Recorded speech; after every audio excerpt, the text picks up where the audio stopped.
আল্লাহ রাব্বুল আলামিন কুরআনুল কারীমের মধ্যে বলছেন, মানব যাকে আমি আল্লাহ দুনিয়ার বুকে সৃষ্টি করলাম, ওই মানুষটা আল্লাহ রাব্বুল আলামিনের এমন এক সৃষ্টি, অন্য সৃষ্টির সাথে যার তুলনা নাই। বলবেন হুজুর এটা জানা কথা, কিন্তু এই জানা কথার ভিন্ন একটা ডাইমেনশন আছে। এই পৃথিবীতে আল্লাহর যাবতীয় সৃষ্টি তিন ভাগে বিভক্ত। একটা আল্লাহ রাব্বুল আলামিনের ক্ষণস্থায়ী সৃষ্টি, আরেকটা আল্লাহ রাব্বুল আলামিনের দীর্ঘস্থায়ী সৃষ্টি, আরেকটা আল্লাহ রাব্বুল আলামিনের চিরস্থায়ী সৃষ্টি। ক্ষণস্থায়ী সৃষ্টি মানে কি?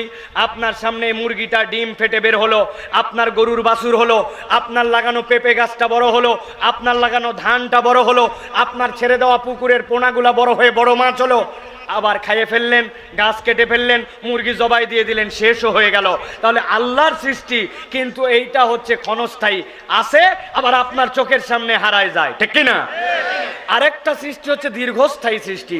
ওই যে আসমান কবে সৃষ্টি হয়েছে জানি না, সূর্য জানি না, চন্দ্র জানি না, আলো বাতাস জানি না, সমুদ্র জানি না, কিন্তু এইগুলা না জানলেও এইগুলা আল্লাহ রাব্বুল আলামিন যখন সিংহায় ফুৎকার দেওয়াবেন তখন এইগুলা সবগুলা বিনষ্ট হয়ে যাবে, এইগুলা সব ধ্বংস হয়ে যাবে, ঠিক কিনা?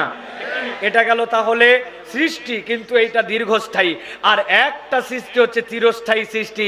সেটা কি? আল্লাহ রাব্বুল আলামিন রূহের জগতে জিজ্ঞাসা করেছিলেন, আলাস্তু বিরাব্বিকুম, আমি কি তোমাদের রব নই? আমরা বলেছিলাম হ্যাঁ আল্লাহ আপনি আমাদের রব।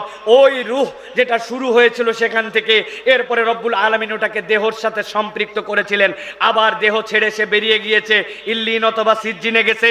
এরপরে আবার যখন বাসি বাদাল মাউত, ওই কিয়ামতের পরের পুনরুত্থান, ওই সময় আবার দেহর সাথে ওই আল্লাহ রাব্বুল আলামিন রূহের সম্পর্ক করবেন। এরপরে আল্লাহ বলবেন এটা চিরস্থায়ী জান্নাত অথবা চিরস্থায়ী জাহান্নামের মধ্যে যাও। ওইটা কবে যে বিনষ্ট হবে আল্লাহ রাব্বুল আলামিন ছাড়া কেউ বলতে পারে না। তাহলে আপনার আমার রূহ আল্লাহ রাব্বুল আলামিনের নির্দেশে তামিল করবে, তবে আমরা জানি না ওর শেষ কবে। সেই হিসাবে আপনার আমার এই রূহটা হচ্ছে আল্লাহর অন্যতম একটা চিরস্থায়ী সৃষ্টি। মনে থাকবে তো?